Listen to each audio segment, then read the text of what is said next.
We just covered how important it is for children to respect their parent, that it is a direct command from God that we see repeatedly in His Word.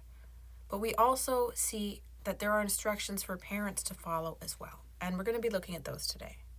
In Psalm 127:3, we are told that children are a gift from God, a reward of the fruit of the womb.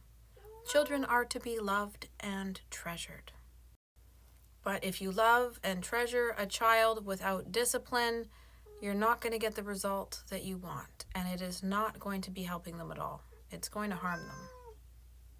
There's a scripture in Proverbs 29:15 that says, "The rod and reproof give wisdom, but a child left to himself brings shame to his mother." This means that disciplining your children brings them wisdom and is the wise thing to do for you. But if you leave him to his own devices, he's going to bring shame to your family. How many times have you been at the grocery store and you see some child screaming, "I want this, I want that," grabbing things off the shelf, and the mom does nothing, gives in to the child's screams just to make him quiet? That is not helping anyone, especially the child. Kids like this will grow up to be entitled and far more disrespectful when they're older. And it will be much harder to break them of the habit then. Like it says in Proverbs 29:17, "Discipline your son, and he will give you rest. He will give delight to your heart." Proverbs 23:13 says, "Do not withhold discipline from a child. If you strike him with a rod, he will not die."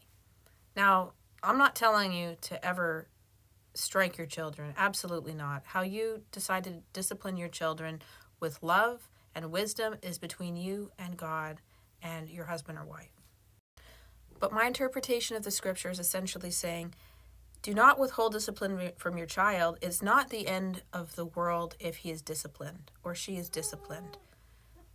They may be upset for a little while, but they're going to get over it and they're going to be better for it. There's something really important to remember here in Proverbs 13:24. It says, "Whoever spares the rod hates his son." That means whoever is not disciplining their child is not doing them any favors, but he who loves him is diligent to discipline him. Colossians 3:21 has something very important, which is, fathers or parents, do not provoke your children lest they become discouraged. Provoking them and mocking them isn't going to help at all.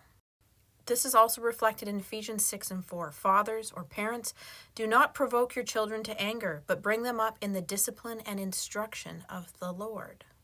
Remember what it says in Titus 2:7. "Show yourself in all respects to be a model of good works for your children."